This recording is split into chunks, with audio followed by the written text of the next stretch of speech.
If you eat right and do a certain things with your body, you can drop your sleep quota. I'm getting lazy and I'm sleeping, averaging somewhere around 4.5 hours now.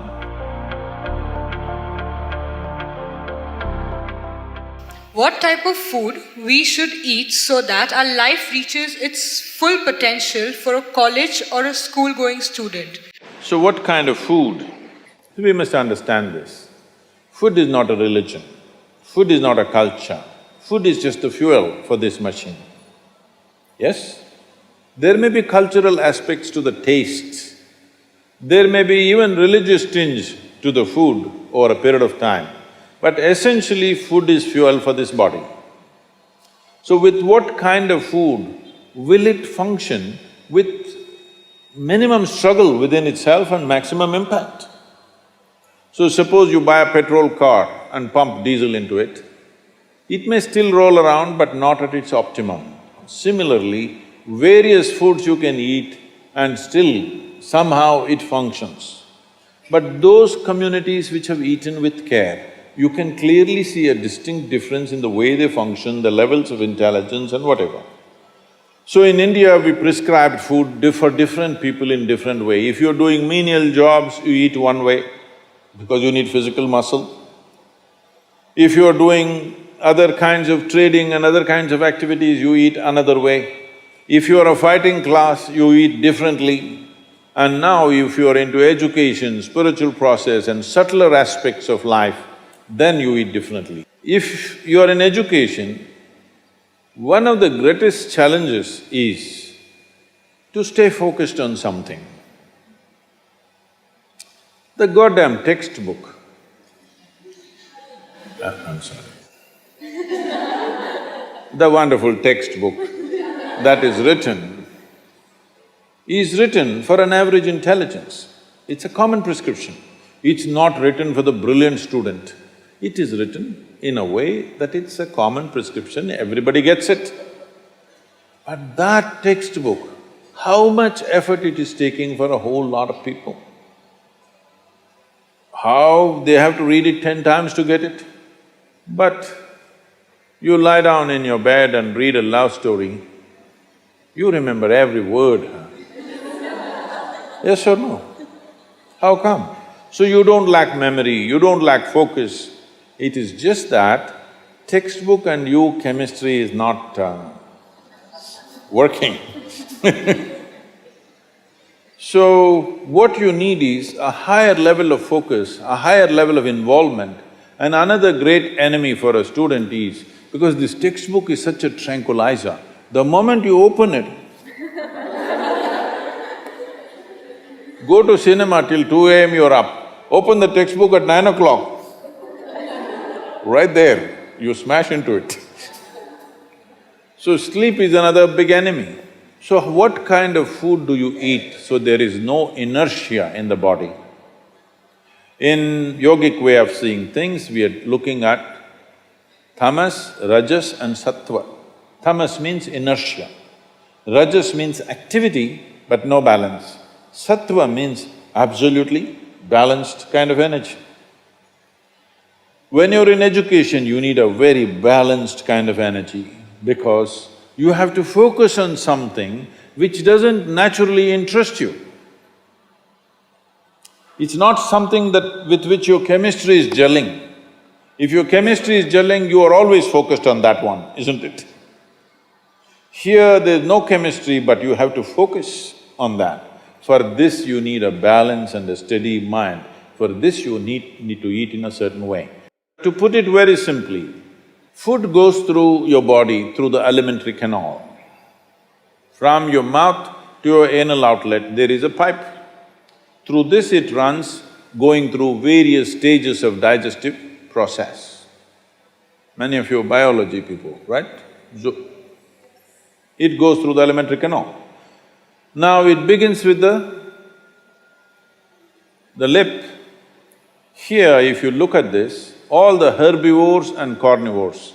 If you look at the animal kingdom, there are herbivores and carnivores are two main segments of animals in the world. One eats vegetable matter, another eats meat.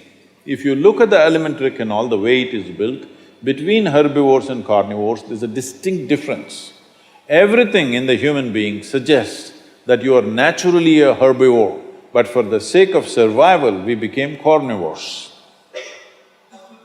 If you look at the jaw movement, all the carnivorous animals have only cutting action.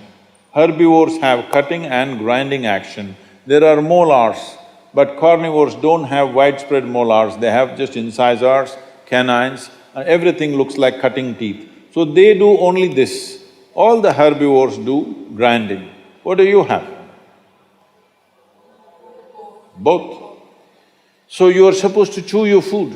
Why you are supposed to chew your food is you have enzymes in your saliva where if you take a little bit of raw rice and put it in your mouth just for a minute, you will see it turn sweet right here, because right here carbohydrate is being converted into sugar, right here. So if you eat properly, then we say about 30 to 50% of your digestion should happen in your mouth. So this part of the digestive system is expecting half-digested food or partially digested food. But right now the way we're eating is mostly we're putting not only undigested food, but partially destroyed food. So the amount of food that you need to get the same amount of energy has increased. You are eating much more food than what you should eat to generate that much of energy. Because of that, there is inertia in the body, because it has to process so much more food than what it should, there is inertia. Once there is inertia, your sleep quota increases. How many hours do you sleep on? Hello? 8 hours. You're going by the prescription, huh? See, this is not that you must deny yourself sleep, that's not the point. But if you eat right and do a certain things with your body, you see very effortlessly, within 3 to 4 weeks, you can drop your sleep quota anywhere between 2 to 3 hours. 1.5 to 3 hours, very easily you can drop if you just eat consciously and just learn to sit properly, just the posture, your geometry of the body and what goes into the system. If you just manage these two things, you will see sleep quota will just come down like that. Just to tell you, for over 25 years, I have largely managed with an average of 2.5 hours of sleep. Now I'm getting lazy and I'm sleeping, averaging somewhere around 4.5 hours now, but 7 days of the week, okay? 365 days, non-stop, almost every day. My daughter didn't call me for a month. I asked, what the hell is the problem with you? Why are you not calling? She said, every 6 hours you're in the new city, what the hell I'm supposed to do? So I said, okay, which is true. In one day, sometimes we're doing 3 cities, so it's a non-stop activity. And today, many people around me have learned to do this. Over 150 people around me are doing this kind of activity, averaging 4 hours sleep and 7 days of the week, they're on, all the time. And they are not irritated, they are not frustrated, they're joyful and they're wonderful. Why this is this? There are many aspects to this, but one important aspect is food, how you eat. Not only what you eat, how you eat is also very important, because food is a live thing. One simple thing all you girls can do is just see various health issues and inertia issue, focus issue, just bring 40 to 50% of the food in its raw form, that means it's alive. It must be a live cell, it can be a vegetable, it can be a fruit, it can be a nut, it can be sprouted gram. At least 40 to 50%, the food that you eat must be alive. You eat dead food and you want to live, this is a little difficult thing to do, because you have to raise the dead now. But if you eat live food, one thing you will see is the state of your mind, your focus and your sleep quotas, and above all, staying awake is not good enough, you have to stay alert, isn't it? How alert you are, how focused you are, only to that extent everything yields to you in this world, isn't it so? What is the level of focus will determine whether the world yields to you or not, isn't it? And one more aspect of life, one more aspect of food is, when you consume something, it must be of a simple genetic code in the sense, it must be a very simple software. Vegetables, fruits, nuts, sprouts, they're very simple. More complicated means animal food becomes more and more complicated. Suppose you eat an animal which has some amount of emotion and a life of its own. Now the code in that… we were talking about this, your body is just an accumulation of memory, which means a certain software, isn't it?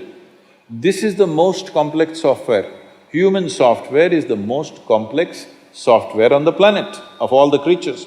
So if you eat an animal, particularly a mammal, if you eat, it has a similar kind of complexity, maybe not as complex as this, similar level of complexity because it has thought and emotion of its own. Now for you to break that code and integrate it into your system, you are not fully successful. So it will leave traces of certain qualities within you.